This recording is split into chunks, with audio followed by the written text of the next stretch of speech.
Hello, beauties. This is Sherry and Truth.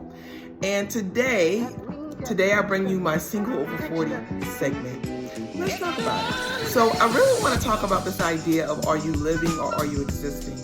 Why? Because too many people for my taste, as I take a listen, I understand having an idea if you want to do a couple of different things with your spouse. That's beautiful. That is, I have things that I want to do.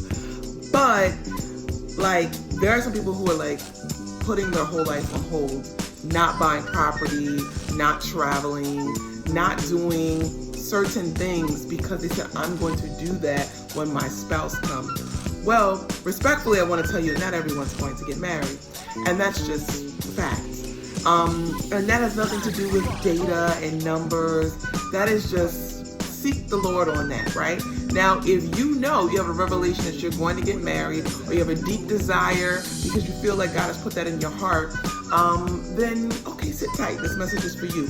And this message is for everyone, because whether you want to get married, don't want to get married, you always have a friend in your circle who is not living fully because they want to, they're just a little too controlling, and they figure that they're going to do certain things when this person arrives. Number one, I guess I'm on number two now. Number two, why do you do that? That is boring. How are you going to bring some enjoyment, fulfillment to the relationship when you don't have a fulfilled relationship with yourself? And then, because we here talk about healthy relationships, I mean, healthy relationships start with yourself. How in the world, what are you going to bring to the relationship in terms of just knowing yourself? Because you're going to grow by yourself. You're going to grow in this relationship.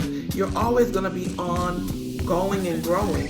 So if you don't know how to do that now, I mean, why don't you just start? So as you're growing in the relationship, it is not this like arduous task. There's a lot of things that you have to get accustomed to in marriage, and that should not be one of them, because you and I have the luxury, have the privilege, have the honor of being able to grow in ourselves at this point.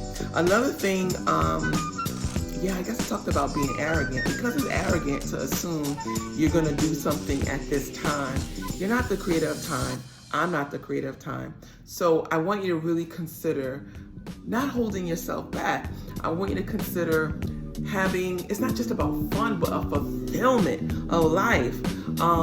Just do that, because get outside of your head and just live a life worthy. You're breathing, you're worthy. Go ahead and live this life. Write a list of 3 things that you would love to experience. Write them down and start making some plans on one of them. Because guess what? You're going to be more joyful. You're going to be fulfilled. And that is very attractive. It's nothing to do with like superficial things. That is very attractive. And if you don't have this light and joy, why would somebody want to be with a person who doesn't have light, who doesn't have joy?